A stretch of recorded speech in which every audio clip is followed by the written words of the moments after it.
Hi అండి, welcome to STV. మనకి ఇందిరమ్మల గురించి మరికొన్ని కామెంట్స్ గురించి అయితే మనం ఎక్స్ప్లెయిన్ చేద్దామని చెప్పి వీడియో అయితే చేస్తున్నాం. వీడియో నచ్చితే ఒక లైక్ చేయండి, మిగతా వాళ్ళు కూడా షేర్ చేయండి. ఎందుకంటే మీకు సంబంధించిన మీకు తెలిసిన వాళ్ళు కూడా ఇలాంటి ప్రాబ్లం ఫేస్ చేసుకోవచ్చు. ఒకసారి వీడియో అయితే షేర్ చేయండి. ఇందిరమ్మిల్లుకు అప్లై చేసిన వాళ్ళకి చాలా మందికి సర్వేలు చేయలేదు. వాళ్ళ పరిస్థితి ఏమిటి, ఇదేనా ప్రజాపాలన, మళ్ళీ ఇందిరమ్మిల్లు సర్వే చేయాలని కోరుతున్నా అని చెప్పేసి రమేష్ అయితే కామెంట్ అయితే మధ్యలో చాలాసార్లు పెట్టడం అయితే జరిగింది.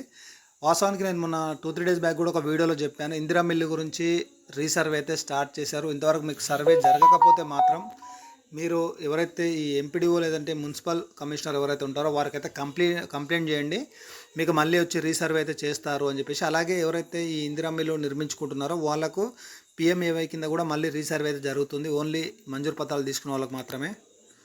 ఇక రెండో చూసుకున్నట్లయితే రెండో కామెంట్ వచ్చేసి మనకు స్వప్న దేవరకొండ గారు అయితే కామెంట్ చేశారు. హాయ్ అన్న, మేము Nampally ward number 77 list 2 wheeler Devarakonda details చెప్పండి అని చెప్పేసి.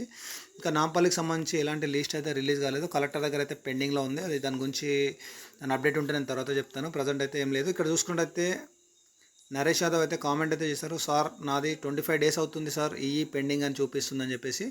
అలాగే కామెంట్ ఓపెన్ చేస్తే బేస్మెంట్ లెవెల్ పేమెంట్ అని చెప్తున్నారు. నెక్స్ట్ ఇంకోటి అదే కామెంట్కు వేరే వాళ్ళు కూడా రిప్లై అయితే ఇవ్వడం జరిగింది, నాకు సేమ్ ప్రాబ్లం బ్రో అని చెప్పేసి జాను అని చెప్పేసి ఇక్కడ ఉంది. అయితే వీళ్ళకి ఆల్రెడీ నేను క్లియర్గా నిన్న ఒక వీడియోలో చెప్పాను, నేను ఏదైతే ఇందిరా మిల్ ఉందో గతంలో అయితే డైరెక్ట్గా పేమెంట్లు అయితే జరిగిపోయినాయి. ఇప్పుడు ఏమవుతుందంటే ఆధార్లో ఒక స్పెల్లింగ్ మిస్టేక్ ఉన్నా కూడా పేమెంట్ అయితే చేయట్లేదు.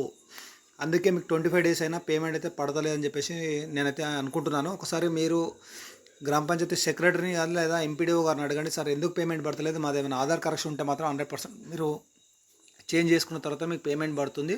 ఒకసారి మీరు అప్లికేషన్లో నేమ్ అలాగే మీరు మళ్ళీ మీరు ఆధార్ కార్డులో నేమ్ ఒకేలా ఉందో లేదో ఒకసారి చెక్ చేసుకోండి. ఈ పెండింగ్ అయిపోయిన తర్వాత పీడీ ఉంటుంది, పీడీ తర్వాత డైరెక్ట్ ఎండి పేమెంట్ పెండింగ్ అని ఉంటుంది. ఎండి పేమెంట్ కంప్లీట్ అయిపోయిందంటే మీకు బ్యాంక్ పేమెంట్ డన్ అని చెప్పేసి వస్తుంది అనమాట.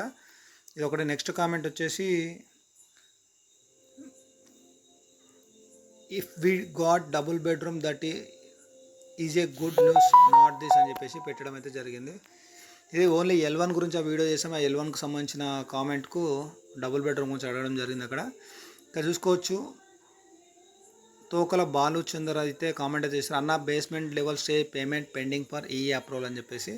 ఇది చాలామందికి అట్లే చూపెడుతుందండి, నేను ఆల్రెడీ చెప్పాను కదా, 100% చాలామందికి పేమెంట్లో పడ్డాయి. పేమెంట్లో పడ్డ డీటెయిల్స్ కూడా మీకు ఆల్రెడీ గతంలో వీడియోస్ చేశాను. అందరు కొద్ది రోజులు వెయిట్ చేయండి, ఈరోజు పడాలి లేదంటే నెక్స్ట్ మండే రోజు అన్న పడుతుంది. ఒకసారి మళ్ళీ మీరు చెప్పినట్టుగా ఏమైనా ఆధార్లో మిస్టేక్స్ ఉంటే ఒకసారి కరెక్షన్ అయితే చేయించుకోండి. అలాగే యూసఫ్ సయ్యద్ గారు అయితే కామెంట్ అయితే పెట్టారు, ఇన్లో అప్లై చేసిన వాళ్ళు అమెరికన్ కాదు, ఎందుకు ఇంగ్లీష్లో పెడుతున్నారు, wasting your time and other also అని చెప్పేసి కామెంట్ అయితే పెట్టారు. మీరు వీడియో చూసేటప్పుడు కొంతమందికి డబ్బింగ్లో వాయిస్ అనేది రావడం జరుగుతుంది. అయితే మీరు ఆటో డబ్బుడు ఏదైతే ఉంటుందో అది సెట్టింగ్స్ మార్చుకోండి. వీడియో నేను తెలుగులోనే అప్లోడ్ చేస్తాను, మీరు చూసే టైంలో అది వచ్చేసి ఆటో డబ్బులోకి వెళ్ళిపోతున్నట్టుంది, అది ఒకసారి సెట్టింగ్ చేంజ్ చేసుకోండి, మీకు తెలుగులో క్లియర్గా వాయిస్ అనేది రావడం జరుగుతుంది. ఇక్కడ ఝాన్సీ కట్టా కామెంట్ అయితే చేశారు, ఎలక్షన్స్ దాకా ఇవ్వరు అని తెలుసు కానీ మీ వీడియోస్ అబద్ధాలు బంద్ చేసుకోండి అని చెప్పేసి కామెంట్ అయితే చేసింది. ఒకటి గుర్తుపెట్టుకోండి, నేను 100% తెలిస్తేనే న్యూస్ చేస్తాను. ప్రీవియస్ వీడియో చూడండి, చూసిన తర్వాత మళ్ళీ కామెంట్ చేయండి. వేరే అందరిలాగా లిస్ట్ రిలీజ్ అయినా ఈరోజు పోయి మేడ్చల్ మల్కాగిరిలో ఇచ్చిరని చెప్పేసి మనం అయితే ఇయ్యం. అది ఎవరు చేస్తారు అనేది వాళ్ళకి కామెంట్ చేస్తే బాగుంటుందని నా ఉద్దేశం. Anyway thanks for comment. అలాగే Deccan receipt, why are wasting time in making video again some news అని చెప్పేసి పెట్టారు. ఒకటి చూసుకుందాం, ఇట్లా ఇక కామెంట్లు ఇట్లా చాలా కామెంట్లు పెట్టారు. ఇక్కడ రెడ్డి రాజు అయితే మనకు మోస్ట్ సబ్స్క్రైబర్, చాలా రోజుల నుంచి మనకు మెయిల్కు కూడా మెయిల్ చేస్తుంటారు. అలాగే మన ప్రతి వీడియో కూడా కామెంట్ అయితే చేస్తుంటారు. బ్రో లీస్ట్ 2 మాది confirm or not please reply GHMC అని చెప్పేసి.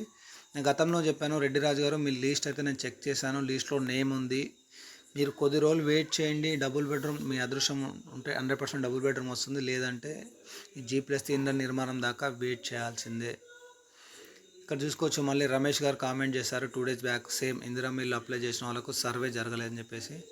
సార్ మాకు బేస్మెంట్ కంప్లీట్ అయింది, ఫొటోస్ తీసుకొని 1 మంత్ అవుతుంది కానీ బిల్ రాలేదు. ఒకసారి చెప్పా కదా, మీరు సెక్రటరీ గారిని అడగండి. 100% మనకు ఈ 15 నుంచి 21 డేస్లో మనకైతే ఈ ఇందిరా మిల్లుకి సంబంధించి పేమెంట్లు అయితే పడుతున్నాయి చాలామందికి. ఆ పేమెంట్ సంబంధించిన డీటెయిల్స్ కూడా మనం వీడియోతో చేసాం. పేమెంట్ ఎట్లా పడ్డది, చెక్ నెంబర్ ఏంటి, అవన్నీ పూర్తిగా ఇదనమాట. మీరు కూడా కామెంట్ చేయండి. మళ్ళీ రెడ్ రాజు గారు మళ్ళీ చేశారు. ఇట్లా మీరు ఏమైనా కామెంట్ చేయండి, మీకు సంబంధించిన ఇన్ఫర్మేషన్ కూడా ఏమైనా ఉంటే నేను కామెంట్ అయితే చేస్తాను. కొద్ది రోజులు వెయిట్ చేయండి. డబుల్ బెడ్రూమ్ సంబంధించి కూడా పూర్తిగా సమాచారం వచ్చిన తర్వాత వీడియో అయితే చేస్తాను నేను. కానీ త్వరలో అయితే ఉంటుంది. ఎప్పుడు ఉంటుంది అని అయితే క్లారిటీ లేదు, ఎందుకంటే డేట్స్ అయితే మారుతున్నాయి. అధికారులు నిర్లక్ష్యం అలాగే దీనివల్ల. Thank for watching STV.